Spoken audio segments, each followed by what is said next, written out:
मी येतो माझा तो देते पुढाकार त्या ठिकाणी अजिबात होत नाही बिहार.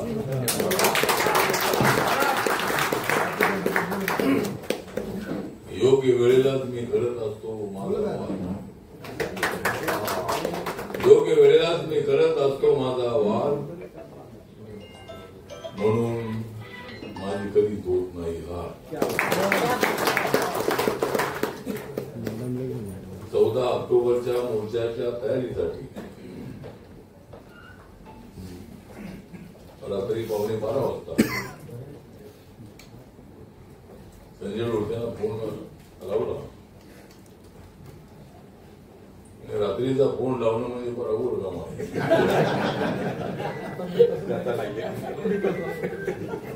रात्रीच्या 11 नंतर कुणाचे फोन आले तरी मी अजिबात अनेक वेळेला अनेक लोक मूडमध्ये असतात आणि त्यांनी मूडमध्ये असायला ते वेगळ्या मूडमध्ये असतात आणि मी वेगळ्या मूडमध्ये. आणि अचानक फोन लावतात आणि सांगतात की मी बोलतोय आणि लगेच हा माझ्यासोबत आहे.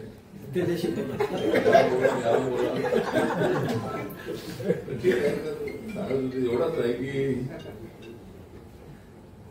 आज ही बैठक जी आहे ती बैठक 2 जिल्ह्याची बैठक आहे. 2 जिल्हे मुंबईमधले पॉवरफुल असणारे जिल्हे आहेत. या भागातून मागच्या वेळेला जे 12 नगरसेवक निवडून आले होते त्यातले 7-8 नगरसेवक या भागातून निवडून आले होते. आणि पॅन्थरच्या काळापासून तुमची मला नेहमी साथ आहे. पॅन्थरच्या काळापासून तुमची मला नेहमी साथ आहे, म्हणून मी पुढे पुढे जात आहे.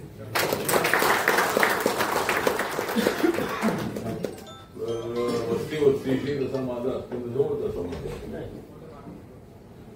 कोणतीही झोपडपट्टी जी आहे ती झोपडपट्टीतली माणसं जी आहे ती माणसं अत्यंत ऍक्टिव्ह माणसं आहेत. मध्यंतरी मी परवा कालच मी गेलो होतो नवशीला. त्या ठिकाणी 10वी मध्ये शिकणाऱ्या चर्मकार समाजाच्या मुलींनी आत्महत्या केली. आत्महत्येचं कारण असं होतं की ती कॉफी काहीतरी सापडली एक्झामची आणि ती कॉफी तिथे नव्हती, तिच्या बाजूला पडलेली दिसली आणि त्या टीचरनी तिला उलट बोलले. झोपडपट्टीतली माणसं अशीच असतात तशीच असतात. आणि त्या मुलगी आली आणि झोपडपट्टीची माणसं जेवढी प्रामाणिक असतात तेवढी इतर ठिकाणी माणसं नसतात. आणि झोपडपट्टीमध्ये मध्यंतरी नागनाथ मंजुळेंचा एक चित्रपट आला होता. अमिताभ बच्चन यांना घेऊन त्यांनी चित्रपट काढला होता. कोण झुंड आणि झोपडपट्टीत राहणारी माणसं काय केस वाढवलेली वगैरे असतात असं नाही. आणि केस वाढवले तर ते स्टायलिश असतात. नंतरच्या काळामध्ये आमचे केस वाढलेले असतात आणि अशा पद्धतीने ठीक आहे. तर त्या चित्रपटामध्ये जी टीम दाखवली ती मुलं अशी खेळतात अशी खेळतात वगैरे. अलीकडे स्लम जरी असले तरी सुद्धा या स्लम मध्ये राहणाऱ्या माणसांनी मुंबई उभी केली आहे. या सगळ्या बिल्डिंग ज्या तुम्हाला दिसत आहे ते कामगार नसते तर कदाचित या बिल्डिंग एवढं उभ्या आहे.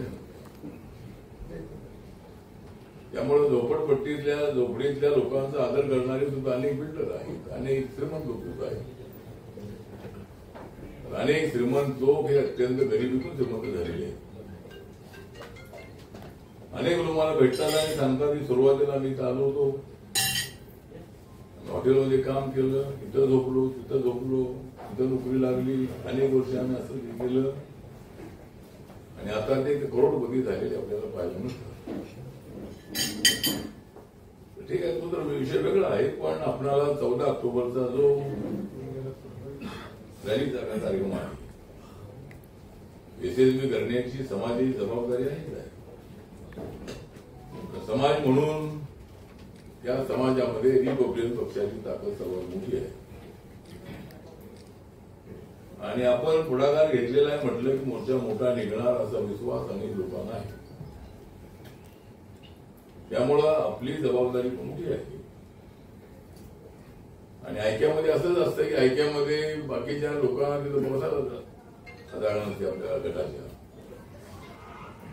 ऐक्य म्हटलं की छोटे मोठे गट असतात, त्यांना सांभाळून घेणं तिथं आवश्यक असतं. आणि आपल्या पक्षापेक्षा समाजाची ताकद थोडी पण मोठी असते. त्यामुळे आपण हा प्रयत्न केलेला आहे की आपण बाळासाहेब आंबेडकर, आनंदराज आंबेडकर, भीमराव आंबेडकर यांना बोलवलं होतं, राजनाथ आंबेडकर यांना बोलवलं होतं. दुसरा आंबेडकर कोणता? अक्षय आंबेडकर हे आपल्यासोबत आहे. पण नाही, इतर तीन भाऊ जे आहेत ते काय या मिटिंगला आले नाही किंवा त्यांनी पाठिंबा दिला नाही. पण आपण काय त्यांच्याबद्दल निगेटिव्ह अजिबात बोलत नाही, आपल्याला बोलायचं नाही आहे. त्यांचा या मागणीला पाठिंबा एवढा म्हणायचं, पाठिंबा आहे त्यांचा, मोर्चाला पाठिंबा नसेल. या मागणीसाठी सर्व बौद्ध समाज, सर्व आरपीआयचे गट, सगळ्या संघटना या महाबोधी महाविहाराच्या मुख्य आंदोलनामध्ये सहभागी होण्यासाठी सज्ज आहेत. त्यामुळे 14 तारखेचा जो कार्यक्रम आहे, बरोबर दुपारी 12 वाजेपर्यंत आपण मेट्रो थिएटर जवळ पोहोचायचं आहे. आपल्या आझाद मैदानच्या ऑफिसच्या लेफ्ट साईडला मेट्रो सिनेमा आहे. मेट्रोला ट्रेन नाही, मेट्रो सिनेमा. मेट्रो म्हटले तुम्ही कुठं मेट्रो सिनेमा जवळून आपल्याला रॅली छानपणे काढायची आहे. हातामध्ये निळे झेंडे आणि पंचशिलेचे झेंडे घ्यायचे आहे. गळ्यामध्ये पंचशिलेचा मफलर टाकायचा आहे. आणि बाकीचे लोक जरी सामील झाले तरी आपल्या पक्षामध्ये आपण आहात म्हणून आपलं मन मोठं आहे. मुस्लिम समाज आणि मातंग समाजाचे लोक काही यामध्ये सामील होतील. त्यांनी पिवळ्या पट्ट्या आणि हिरव्या पट्ट्या आणायच्या नाही. म्हणजे आपल्याला मोर्चा जो आहे तो बौद्ध समाजाचा मोर्चा आहे. आपण पक्ष म्हणून आपण त्यामध्ये सामील होत आहे, चांगली गोष्ट आहे. फक्त बाहेरून सुद्धा अनेक लोक येण्याची शक्यता आहे. अनेक जिल्ह्यातून 20, 30, 40, 50 गाड्या छोट्या मोठ्या काही बसेस शक्यता आहे. मुंबईमध्ये आल्यानंतर एक 10-20 हजार लोकांची जेवणाची व्यवस्था होणं अत्यंत आवश्यक आहे. त्यामुळे काही लोकांनी तुझी जबाबदारी घ्यायला हरकत नाही.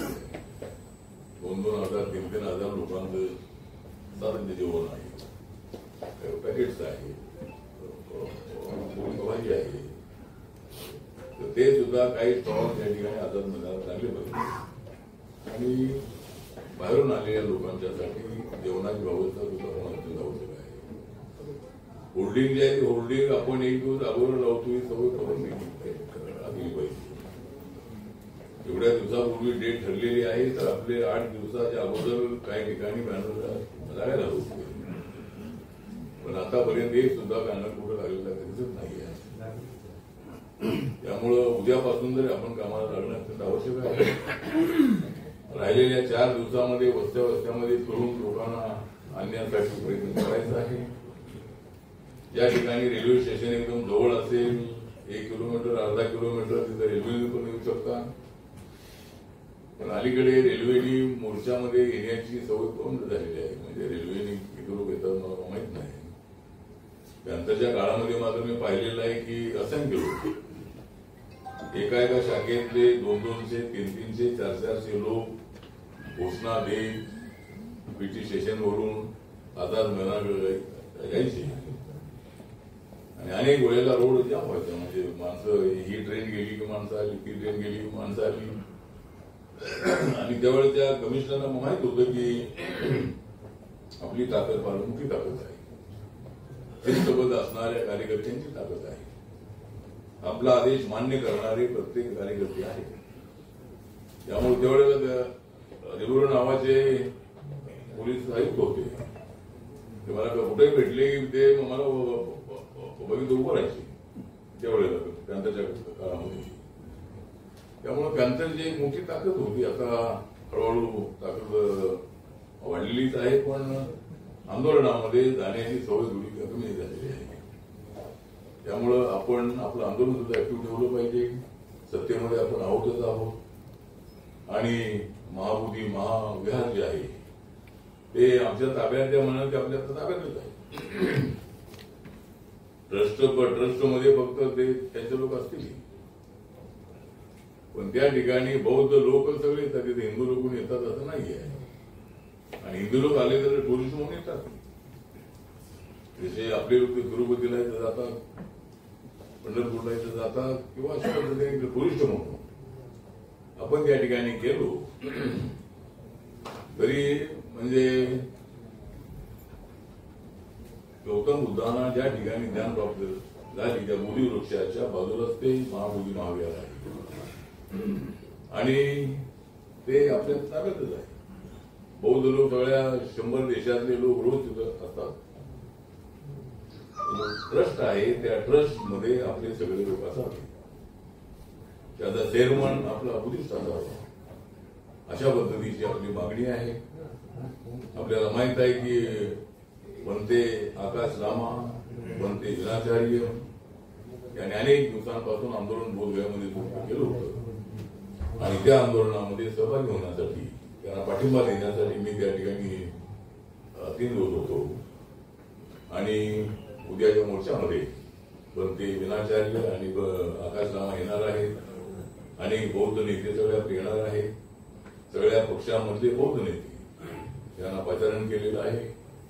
बीजेपी असेल, काँग्रेस असेल, राष्ट्रवादीचे 2 गट असतील, शिवसेनेचे 2 गट असतील आणि आरपीआयचे सगळे जे छोटे मोठे गट आहेत, काही छोट्या मोठ्या संघटना आहेत, अशा सर्वांना त्यामध्ये आपण उरवलेलं आहे. त्यामुळे मोर्चा यशस्वी होईल याबद्दल आपल्याला शंका नाही. पण आपण घाला टाका कामा नये, आपण कामाला लागावं यासाठी अचानक ही बैठक ठेवण्यात आली. आज मी दिल्लीला जाणार होतो, पण सगळ्यांना आग्रह होता की एखादी प्रेस आपल्या उपस्थित होणं अत्यंत आवश्यक आहे. त्यासाठी मी दिल्लीचे कार्यक्रम कॅन्सल केले आणि मी इथं आता थांबलो होतो. आणि रात्री अचानक मी संजय रोसेला फोन लावलं आणि त्यांना सूचना दिल्या की या इथे गाडी बैठक घेऊया. त्याप्रमाणे अचानक मेसेज दिल्यानंतर ही बैठक यशस्वी करण्यासाठी संजय डोरसे यांनी प्रयत्न केलेला आहे आणि अजित रणदिवे यांनी अशा बैठकीचं संचालन केलेलं आहे. आणि बाकीचे सगळेच आपले मुंबईचे अध्यक्ष आणि बाकी सर्वच या ठिकाणी कार्याध्यक्ष, राज्याचे ऑल इंडियाचे सगळे नेते या ठिकाणी उपस्थित आहेत. जास्त भाषण न करता 14 तारखेला वेळेवर आपण तिथं पोहोचावं अशी नम्र सूचना करतो आणि माझे 2 शब्द संपवतो. नमो बुद्धाय. जय भीम, जय भारत. आठवले साहेबांचं स्वागत.